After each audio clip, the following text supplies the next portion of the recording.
Hello everyone, my name is Gurumurthy. This is my third video on gross total income and assessment of individual.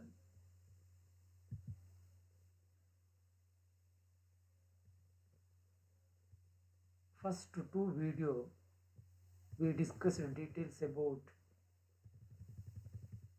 exemptions, deductions and heads of income. And also we discussed worksheet examples, two examples. This video starts from example 3. Example 3. Mr. Raju has following details of his income for the previous year 1920. Compute his total income and tax liability for the assessment year 2021. Being a tax consultant, the receipt consultation fees 2,10,000, arbitration charges 60,000, the payments rent of building 36,000, of which 1/3 portion used for his residence. That means 2/3 used for office. Electricity and water for the building 10,000, entire building. Salary to staff 24,000, stationery and other expenses 20,000. Taxable income from house property rupees 35,000. During the year, he has sold 500 equity shares at rupees 45 each, which were purchases by him during 2005 and 6 at rupees 15 each. The share were traded in stock market at rupees 28 per share on 31st/1/2019. The taxable income from other source rupees 2,30,000. Mr. Raju has paid the following amounts. LIC paid the policy amount rupees 1,20,000. The premium paid rupees 14,000. Purchased NSC rupees 6,000. Donation to educational institutions rupees 6,000. With this information, we have to calculate taxable income and tax liability of SSC assessment year 2021. ನಿಮಗೆ ಹೇಳಿದ ಹಾಗೆ ಈ ಪ್ರಾಬ್ಲಮ್ಸನ್ನು ನಾವು one by one ನೋಡ್ತಾ ಹೋಗೋಣ. ಇದು consultancy ಅಂದರೆ income from salary ಇದಕ್ಕೆ ಬರೋದಿಲ್ಲ. ಅಂದರೆ ಇನ್ಕಮ್ ಫ್ರಮ್ ಪ್ರೊಫೆಷನ್ ಆಗಿ ತಗೊಳ್ಬೇಕು. ಆ ಹೆಡ್ಡಲ್ಲಿ ಏನೇನು ಅಡ್ಜಸ್ಟ್ ಮಾಡಬೇಕು, ಯಾವ ಇನ್ಕಮ್ ಬರ್ತದೆ, ಯಾವ ಎಕ್ಸ್ಪೆನ್ಸಸ್ ಬರುತ್ತೆ ಎಲ್ಲ ಡಿಡಕ್ಟ್ ಮಾಡಿದರೆ the net income or computed income from profession ಇದನ್ನೇ ಇಲ್ಲಿ ಡಿಸ್ಕಸ್ ಮಾಡೋಣ. ಇನ್ನು ಇನ್ಕಮ್ ಫ್ರಮ್ ಹೌಸ್ ಪ್ರಾಪರ್ಟಿ ಕೊಟ್ಟಿದ್ದಾರೆ ಕಾಂಪ್ಯೂಟೆಡ್, ಇನ್ಕಮ್ ಫ್ರಮ್ ಅದರ್ ಸೋರ್ಸ್ ಇದೆ, ದೆನ್ ಪೇಮೆಂಟ್ಸ್ ಕೂಡ ಇದೆ. LIC ಪೇಡ್ ಮಾಡಿದ್ದಾರೆ, LIC premium 14,000, but policy amount 1,20,000. Sir ಎಷ್ಟು ತೊಗೊಳ್ಬೇಕು ನಾವು ಇದರಲ್ಲಿ ಅಂದರೆ, ಒಂದು ಪಾಲಿಸಿಯ ಅಮೌಂಟ್ನ 10% ಇವಾಗ ಅಂದರೆ 1,20,000 10% ಅಂದರೆ 12,000ಕ್ಕೆ ಎಲಿಜಿಬಿಲಿಟಿ ಬರುತ್ತೆ, not 14,000. Means 10% of the policy amount or LIC premium paid, whichever is less is applicable. Purchased NSC ತಗೊಳ್ಬೋದು. ಡೊನೇಷನ್ ಟು ಎಜುಕೇಷನ್ ಇನ್ಸ್ಟಿಟ್ಯೂಷನ್ಸ್ ಇದೆಯಲ್ಲ, ಅಫ್ಕೋರ್ಸ್ ಇದು 50% ಮಾತ್ರ ಅಲೋ ಆಗುತ್ತೆ ಅಂಡರ್ ಸೆಕ್ಷನ್ಸ್ 80G. ಅದು ಕೂಡ ನಾವು ಕ್ವಾಲಿಫೈಯಿಂಗ್ ಲಿಮಿಟಲ್ಲಿ ಬರುತ್ತೆ. 10% ಆಫ್ ಅಡ್ಜಸ್ಟೆಡ್ ಗ್ರಾಸ್ ಟೋಟಲ್ ಇನ್ಕಮಲ್ಲಿ 10% ತಗೊಂಡು ಆ 10%ಅಲ್ಲಿ 50% ಮಾಡಿಕೊಂಡ್ರೆ ಇದನ್ನು ಕೂಡ 50% ಮಾಡಿಕೊಂಡು ಯಾವುದು ಅಪ್ಲಿಕಬಲು ನೋಡಬೇಕಾಗುತ್ತೆ. Let's move on to the calculations of the problem solutions. Income from salary ಇಲ್ಲ, ಝೀರೋ ಇದೆ. Income from house property computed 35,000. Income from business or profession ನೋಡ್ಕೊಳ್ಳಿ, ಅವನು ಪ್ರೊಫೆಷನ್ ಆಗಿದ್ದರಿಂದ receipt to consultation fees 2,10,000. Arbitration charges 60,000. ಅಂದರೆ ಎಲ್ಲೋ ಮಧ್ಯವರ್ತಿಯಾಗಿ ನ್ಯಾಯ ದೊರಕಿಸ್ಕೊಡ್ಲಿಕ್ಕೆ ಹೋಗಿದ್ದಾನೆ ಮತ್ತು ಅವನ ಕನ್ಸಲ್ಟೇಷನ್ ಫೀಸು 2,10,000, ಟೋಟಲ್ 2,70,000 ಅವನ ಇನ್ಕಮ್ ಆಗಿತ್ತು. ಆ ಇನ್ಕಮನ್ನು 2,70,000ಕ್ಕೆ ಖರ್ಚುಗಳು ಏನೇನು ಮಾಡಿದ್ದಾನೆ ಅಂದರೆ ರೆಂಟ್ ಕೊಟ್ಟಿದ್ದಾನೆ.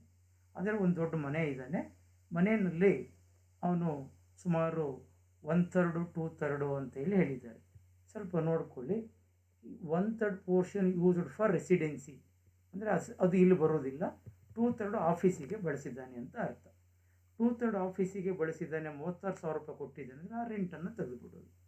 ಅದೇ ರೀತಿ ಎಂಟೈರ್ ಬಿಲ್ಡಿಂಗಿಗೆ 10,000 ರೂಪಾಯಿ ಎಲೆಕ್ಟ್ರಿಸಿಟಿ ಮತ್ತು ವಾಟರ್ ಕೊಟ್ಟಿದ್ದರೆ 2/3 ಈ ಒಂದು ಪ್ರಾಕ್ಟೀಸ್ ಮಾಡಲಿಕ್ಕೆ ಅವನು ಖರ್ಚು ಮಾಡಿದರೆ ಅದನ್ನು ತಗೊಂಬೇಡ. ಸ್ಟಾಫ್ ಇಟ್ಕೊಂಡಿದ್ದಾನೆ, ಅಸಿಸ್ಟೆಂಟಿಗೆ ಅವರಿಗೆ 24,000 ಪೇಮೆಂಟ್ ಕೊಟ್ಟಿದ್ದಾನೆ. ಸ್ಟೇಷನರಿ ಮತ್ತು ಅದರ ಚಾರ್ಜಸ್ಸು 20,000. ಇವೆಲ್ಲವೂ ಕೂಡ ಎಕ್ಸ್ಪೆನ್ಸಸ್ಸು ಅಲೋಬಲು ಡಿಡಕ್ಟ್ ಮಾಡ್ಕೊಳ್ಳೋಣ. 74,667 ರೂಪಾಯಿ ಹೋದರೆ 2,70,000ರಲ್ಲಿ 1,95,33 ಬರುತ್ತೆ ಕನ್ಸಲ್ಟೆನ್ಸಿಯಿಂದ ಅಷ್ಟೇ. ಅದು 3ನೇ ಹೆಡ್ಡಿಂಗ್ ಆಯಿತು. 4ನೇ heading income from capital gain. Capital ಗೇನಲ್ಲಿ ಸೇಲ್ ಕನ್ಸಿಡ್ರೇಷನ್ 500 ಶೇರ್ಸ್, ಇದು 111A ಒಳಪಟ್ಟದ್ದು. 111A ಒಳಪಟ್ಟಾಗ ಶೇರ್ಸು 1,00,000ಕ್ಕಿಂತ ಜಾಸ್ತಿ ಏನಾದರೂ ಲಾಭವು 1,00,000ಕ್ಕಿಂತ ಜಾಸ್ತಿ ಇದ್ದರೆ ಮಾತ್ರ ಟ್ಯಾಕ್ಸಬಲ್ ಬರುತ್ತೆ. ಇಲ್ಲಿ 500 ಶೇರ್ಸನ್ನು ಸೇಲ್ ಮಾಡಿದ್ದೀನಿ 45 ಅಂದರೆ it comes to 22,500 rupees amount ಬಂದಿದೆ. Less indexed cost of acquisitions ಕೊಡಲಿಲ್ಲ ಅಂದರೆ ನಾವು ಏನು FME value or indexed cost whichever is less ತೊಗೊಳ್ಬೇಕು. FME ವ್ಯಾಲ್ಯೂ ಕೊಟ್ಟೇ ಇಲ್ಲ ಅಂದಾಗ 500 × 28 ಪ್ರೀವಿಯಸ್ ಟ್ರೇಡೆಡ್ ವ್ಯಾಲ್ಯೂ ಆಗಿರುತ್ತೆ, ದಟ್ ಬಿಕಮ್ ದ ಕನ್ವರ್ಷನ್ಸ್ ತೊಗೊಂಡ್ರೆ 14,000 ಡಿಡಕ್ಟ್ ಮಾಡಿದ್ರೆ it comes to known as 8,500. ಇದು ಏನಾದರೂ 1,20,000 ಆ ಥರ ಏನಾದ್ರು ಇದ್ದಿದ್ರೆ 1,00,000ವನ್ನು ಹೊರಗಡೆ ಇಟ್ಟು 10,000 ನಾವು ಟ್ಯಾಕ್ಸಬಲ್ ಅಂತ ತೊಗೊಳ್ಬೇಕಾಗಿತ್ತು. ಟೋಟಲ್ ಎಲ್ಲ ಹೆಡ್ಸ್ ಆಫ್ ಇನ್ಕಮನ್ನು ಆ್ಯಡ್ ಮಾಡಿಕೊಂಡು ಟ್ಯಾಕ್ಸ್ ಕ್ಯಾಲ್ಕುಲೇಟ್ ಮಾಡುವಾಗ ಶೇರ್ಸ್ ಇರ್ಬೋದು, ಕ್ಯಾಪಿಟಲ್ ಗೇನೆಲ್ಲ ಹೊರಗಡೆ ಇಟ್ಕೊಳ್ಬೇಕು.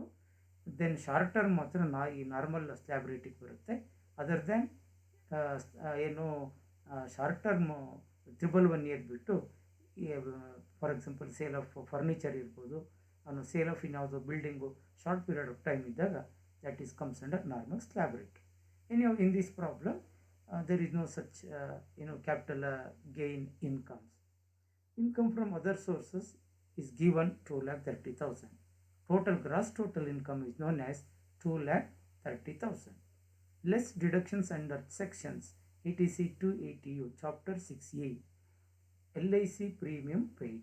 ಮೊದಲೇ ಹೇಳಿದಾಗೆ 10% ಆಫ್ 1,20,000 ಅಂದರೆ 12,000. ಬಟ್ ನಾವು ಅವನು 14,000 ರೂಪಾಯಿ ಪೇಮೆಂಟ್ ಕೊಟ್ಟಿದ್ವಿ, ರಿಸಿಪ್ಟ್ ತಂದಿದ್ದಾನೆ. ತಂದರೂ ಪರವಾಗಿಲ್ಲ, ಚಿಂತೆ ಇಲ್ಲ. 12,000 or 14,000 means 10% of the policy amount or actual premium paid whichever is lower we need to take into account. Whichever is lower 12,000, that 12,000 we taken. Next NSC purchased 6,000, it is comes under 80C ನಲ್ಲಿ ಬರುತ್ತೆ deductions. Total 18,000 ಇದೆ. Next donations ಕೊಟ್ಟಿದ್ದಾನೆ ಅಂತ ಹೇಳ್ತೇನೆ education ಇನ್ಸ್ಟಿಟ್ಯೂಷನ್ಸಿಗೆ. ನಾನು first ಹೇಳ್ದಂಗೆ ಇದು ಕ್ವಾಲಿಫೈಯಿಂಗಲ್ಲಿ ಬರುತ್ತೆ. ಕ್ವಾಲಿಫೈಯಿಂಗಲ್ಲಿ ಬಂದಾಗ ಏನು ನಮ್ಮ ಗ್ರಾಸ್ ಟೋಟಲ್ ಇನ್ಕಮ್ ಇರುತ್ತೆ, ಆ ಗ್ರಾಸ್ ಟೋಟಲ್ ಇನ್ಕಮಲ್ಲಿ ಡೊನೇಷನನ್ನು ಹೊರಗಡೆ ಬಿಟ್ಟು means adjusted gross total income equal to gross total income minus deduction except ETG. ನಮ್ಗೆ ಯಾವುದು ಡಿಡಕ್ಷನ್ಸ್ ಅಂದರೆ ಒಂದು 18,000 ಬೇಕಾದ್ರೆ ಕಳ್ಕೊಂಡ್ರೆ 4,60,000 4,42,000 ಸಮಥಿಂಗ್ ಬರುತ್ತೆ. It is known as adjusted gross total income. ಯಾಕಂದರೆ 18,000 ಕಳ್ಕೊಂಬೇಡ. 4,22,000. ಈ 4,42,000 ನಾವು 10% ಅಂತ ಹಾಕಿದ್ರು ಕೂಡ ಇಟ್ ಕಮ್ಸ್ ಟು 4,400 ರೂಪೀಸ್ ಆಗುತ್ತೆ. 4,000 it comes to 42,000. ಅಲ್ಲಿಗೆ 4,42 ಮೀನ್ಸ್ 44,000 ಆಗುತ್ತೆ. ಆ 44,000 10% ಆಫ್ ಇನ್ಕಮಿಗೆ ಬರುತ್ತೆ. ಅಂದರೆ 4,60,000 minus 18,000 it comes to 4,42,000. 10% of 4,42,000 means it comes to 44,200. 10% ಅಲ್ಲಿ ಇಲ್ಲಿ ನಾವು ಡೊನೇಷನ್ಸ್ ಕೊಟ್ಟಿದ್ದವನು 6,000. 6,000 ಅಂದರೆ 50% ಮಾಡ್ಕೊಳ್ಬೇಕು. 50% ಎಲಿಜಿಬಿಲಿಟಿ ಬರೋದು. ನಾನು ನಿಮಗೆ ಹೇಳ್ದಂಗೆ ವಿತ್ ಕ್ವಾಲಿಫೈನು 100% ಎಲಿಜಿಬಿಲಿಟಿ ಎರಡು ಬರುತ್ತೆ. ಒಂದು ಒಲಿಂಪಿಕ್ ಸ್ಪೋರ್ಟ್ಸಲ್ಲಿ ಕೊಟ್ಟಿದ್ರೆ, ಇನ್ನೊಂದು ಫ್ಯಾಮಿಲಿ ಪ್ಲ್ಯಾನಿಂಗಿಗೆ. ಅದನ್ನು ಬಿಟ್ಟರೆ ಬೇರೆ ಯಾವುದೇ ಚರ್ಚ್ ಇರ್ಬೋದು, ಚಾರಿಟಬಲ್ ಟ್ರಸ್ಟ್ ಇರ್ಬೋದು, ಎಜುಕೇಷನ್ ಇನ್ಸ್ಟಿಟ್ಯೂಷನ್ಸ್ ಕೊಟ್ಟಿದ್ರೆ only 50% of the qualifying limit. 50% ಅಂದಾಗ 6,000 ಕೊಟ್ಟಿದ್ದಾರೆ, 3,000. ಇಲ್ಲಿ ನಾವು ನೋಡಿದಾಗ 3,000 ಇಸ್ ವೆರಿ ಲೆಸ್ಸರ್ ಅಮೌಂಟ್. 3,000 ಅನ್ನು ತೆಗೆದರೆ 21,000. Therefore, total taxable income is 4,39,333 is known as taxable income. It is less than 5 lakhs ವರೆಗಿದೆ. No need to calculate tax. ಈ ಕ್ವಶನ್ ನಂಬರ್ 4 ಅಲ್ಲಿ ನೋಡ್ತಾ ಹೋಗೋದಾದರೆ, Sharma has reported the following particulars of his income, savings and investment. List ಕೊಟ್ಟಿದ್ದಾನೆ. Gross salary, professional tax paid, computed income from house property, net income from other source, then repayment of housing loan, principal amount, LIC premium paid, donation to Prime Minister Relief Fund, medical insurance premium paid for own and spouse and father, National Pension System NPS contribution is 4,000. ಈಗ ಹೇಳಿದಾಗೆ ನಾವು first ಏನು ಮಾಡಬೇಕು ಅಂದರೆ, ಯಾವ್ಯಾವ income ಯಾವ್ಯಾವ ಗೇಟ್ಸಲ್ಲಿ ಬರುತ್ತೆ identify ಮಾಡ್ಕೊಳ್ಳೋದು. ಆಮೇಲೆ ಎಕ್ಸಮ್ಷನ್ಸ್ ಇದ್ದರೆ ಎಕ್ಸಮ್ಷನ್ಸನ್ನು ಕ್ಲೈಮ್ ಮಾಡ್ಕೊಳ್ಳೋದು ಅಂಡರ್ ಸೆಕ್ಷನ್ಸ್ 10ನಲ್ಲಿ. ಆಮೇಲೆ deductions under section 80C to 80U deduct ಮಾಡೋದು. Then become taxable income. Let's begins with income from salary. ಅವ್ರು ಹೇಳಿದ್ದಾರೆ ಗ್ರಾಸ್ ಸ್ಯಾಲ್ರಿ 18 lakhs ಅಂತ ಹೇಳಿದ್ದಾರೆ. 18 lakhs ಗ್ರಾಸ್ ಸ್ಯಾಲ್ರಿ ಬಂದಾಗ ಲೆಸ್ ಡಿಡಕ್ಷನ್ ಅಂಡರ್ ಸೆಕ್ಷನ್ 16 ಅದರಲ್ಲಿ ನಾವು 50,000ವರೆಗೂ ತೆಗಿಬೋದು ಈ ವರ್ಷ. ಅದು ಸ್ಟ್ಯಾಂಡರ್ಡ್ ಡಿಡಕ್ಷನ್. ಸರ್ ಅದು ಎಲ್ಲಿದೆ ಅಂದರೆ, it is a standard deduction under sections. ಡೈರೆಕ್ಟ್ಲಾಗಿ ನಾವು ಆ ಬಿಲ್, ಫೈನಾನ್ಸ್ ಬಿಲ್ ಹೇಳಿದೆ ಆ ವರ್ಷದ್ದು 50,000 ತೆಗಿಬೇಕು ಅಂತ 50,000 ತೆಗೆದಿದ್ದೀವಿ. Employment tax is 2,400 rupees per ಮಂತಂಗೆ ಇಟ್ ಈಸ್ ಡಿಡಕ್ಟಬಲು. 52,400 ಹೋದರೆ 17,47,600. Next income from house property computed directly given 1,50,000. Income from business or profession ಇಲ್ಲ. Income from capital gain no. Income from other source is given known as, ಇಲ್ಲಿ net income from other source directly given, that is known as 60,000 ಆಗಿ ತಗೊಂಡಿದೆ. Net income from other source, net income from other source ಸಾಮಾನ್ಯವಾಗಿ ಇಲ್ಲಿದೆ ನೋಡಿ. Net income from other source, yes, net income from other source 60,000. Total add ಮಾಡಿದ್ರೆ 19,57,600. ಈಗ ಇದರಲ್ಲಿ less deduction chapter 6A under sections 80C to 80U. 80Cನಲ್ಲಿ housing loan repayment principal amount ಇದೆ. ಅದು 1,50,000ವರೆಗೂ ಅಲೋಬಲು deduct ಮಾಡ್ಬೋದು. ಇಲ್ಲಿ 80,000 ಇದೆ. LIC premium paid for own policy ಅಂತ ಇದೆ. ಅದನ್ನು ಕೂಡ life insurance premium paid own policy 50,000 ಇದೆ. ಸಾಮಾನ್ಯವಾಗಿ ಇಲ್ಲಿ ನೋಡ್ಕೊಳ್ಳೋಣ. LIC premium paid for own policy, ಅವರು ಪಾಲಿಸಿ ಕೊಡದೇ ಇರುವುದರಿಂದ ನಾವು ಎಷ್ಟು ಅಮೌಂಟ್ ಅವನು ಪೇಮೆಂಟ್ ಮಾಡಿದ್ರು ಅಷ್ಟೊಂದು ತೊಗೊಳ್ಬೇಕಾಗುತ್ತೆ ಪ್ರೀಮಿಯಂ. ಯಾಕಂದರೆ ಪಾಲಿಸಿ ಮೆನ್ಷನ್ ಮಾಡಿಲ್ಲ. ಒಂದು ವೇಳೆ ಪಾಲಿಸಿ ಏನಾದ್ರು ಮೆನ್ಷನ್ ಮಾಡಿದರೆ ನಾವು 10% of the policy amount or LIC premium paid whichever is less ಅಂತ ತೊಗೊಳ್ಬೋದಾಗಿತ್ತು. ಹಾಗಾಗಿ ಇಲ್ಲಿ ಪಾಲಿಸಿ ಅಮೌಂಟ್ ಕೊಡದೇ ಇರೋದ್ರಿಂದ ಎಂಟರ್ 50,000 ಅವನು ಪೇಮೆಂಟ್ ಮಾಡಿದ್ದೀನಿ ಅಂತ ರಿಸಿಪ್ಟ್ ಕೊಟ್ಟಿದ್ದಾನೆ, 50,000 ಕನ್ಸಿಡರ್ ಮಾಡ್ತಾ ಇದ್ದೀವಿ. 80CCD1ನಲ್ಲಿ ನ್ಯಾಷನಲ್ ಪೆನ್ಷನ್ ಸಿಸ್ಟಮು 40,000 ಇದೆ.